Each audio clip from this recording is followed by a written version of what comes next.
Tu cherches une entrée de gamme abordable et fiable dans le monde des PC de bureau, sans fioritures, mais avec des performances bandes solides? Alors reste bien avec nous, car aujourd'hui, on va jeter un œil à une carte mère qui offre exactement cela, et même plus que ce qu'on pourrait croire au premier abord.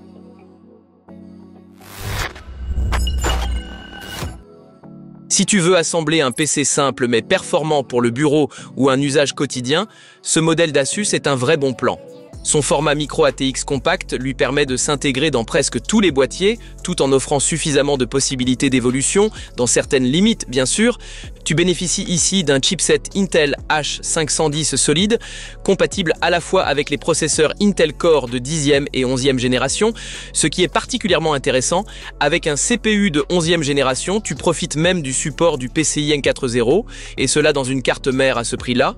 Pas mal du tout. La mémoire vive est elle aussi assez flexible. Certes, il n'y a que 2 emplacements RAM, mais tu peux y installer jusqu'à 64 Go de DDR4 à 3200 MHz. Suffisant pour la bureautique, le multimédia ou même un peu de jeu léger. Côté stockage, tout ce qu'il faut est présent. Un port M2 pour les SSD NVMe rapides et 4 ports SATA classiques pour les disques durs ou les SSD plus anciens. Attention toutefois, si tu utilises un SSD M2 en SATA, un port SATA sera désactivé. C'est une limitation typique de cette plateforme. Les sorties graphiques incluent HDMI et VGA, idéal pour des moniteurs plus anciens ou une configuration double écran au bureau. Asus a aussi pensé à l'audio. Une puce Realtek avec son Surround 7.1, des couches PCB dédiées à l'audio et un blindage spécial du circuit imprimé permettent d'obtenir un son clair, du moins pour cette gamme de prix. Petit bémol, il n'y a qu'un seul connecteur pour ventilateur de boîtier.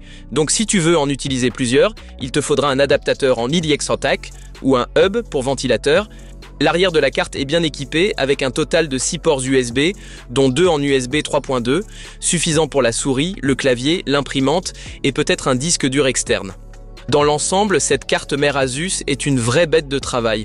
Elle n'a rien de tape à l'œil, pas de LED RGB, pas de Wi-Fi, ni de fonction gaming haut de gamme, et c'est justement ce qui fait son charme. Elle fait ce qu'on lui demande, et elle le fait bien. Donc, si tu cherches une base solide pour un PC à petit budget, regarde de plus près ce modèle. Comme d'habitude, le lien se trouve en bas dans la description de la vidéo.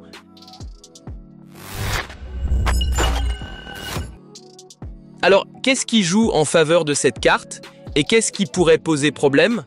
Avantage, format compact, compatible avec presque tous les boîtiers, support du PCIe 4.0 avec CPU de 11e génération, prise en charge des disques M2 et SATA, installation facile BIOS stable, excellent rapport qualité-prix. Inconvénient, seulement 2 emplacements RAM, peu d'options de mise à niveau, un seul connecteur pour ventilateur de boîtier, pas de Wi-Fi, pas de Bluetooth, RAM limité à 2666 MHz avec CPU de 10e génération.